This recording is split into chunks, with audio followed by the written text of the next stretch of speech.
Taking a look at the drive from earlier this morning in Elizabeth, we're now getting word the Elbert County government is delaying opening for 2 hours this morning, of course, because of the snow that's moving through the area. Now, of course, CDOT has been prepping for this winter storm if you're hitting the roads today. Matt Inzio from CDOT is joining us live. Thanks so much for waking up early with us. Matt, always like to start off with some of your biggest trouble spots this morning. What are you seeing so far? Sure. Just like the weather forecast was indicating, our trouble spots are looking like they're going to be generally on the west side of the metro area and a little bit on the south as well. Snowfall rates have been heavier there. It's been just a touch colder when you get a little bit more into elevation. And so, just like we were worrying, that's where the worst of it is.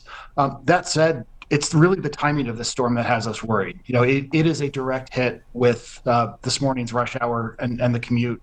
And so while things are relatively good so far, we know that there's a lot of time left this morning.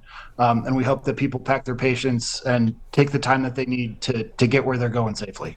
Yeah, we know how quickly those road conditions can change. Now, Matt, I spoke with some of you guys last week just about some of the allocation of resources. I know historically it's about 60% in the high country, 40% in the metro, because this is the first significant snow that we're seeing this winter season. How are you guys allocating those resources for this storm?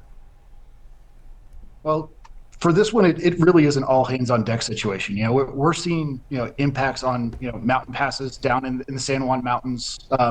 In southwestern Colorado, we have chain law in effect for much of I-70 in the mountains, and at the same time, it really is the Front Range from Colorado Springs all the way to the Wyoming border, where we're worried about Front Range residents who are going to be getting kids to school, trying to get to the office.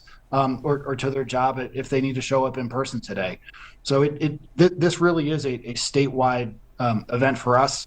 And crews have been 24/7 since at some point yesterday across the state. And Matt, before we let you go, any spots that you would want people to avoid, especially during that rush hour later this morning?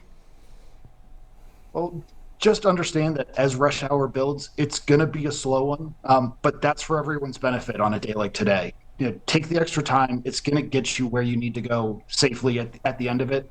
But this isn't going to be the speediest commute for any of us. Let's drive defensively, drive to the conditions, and we should be able to get there safely today. All right. Well, we so appreciate your time on a very busy morning. Thank you, Matt.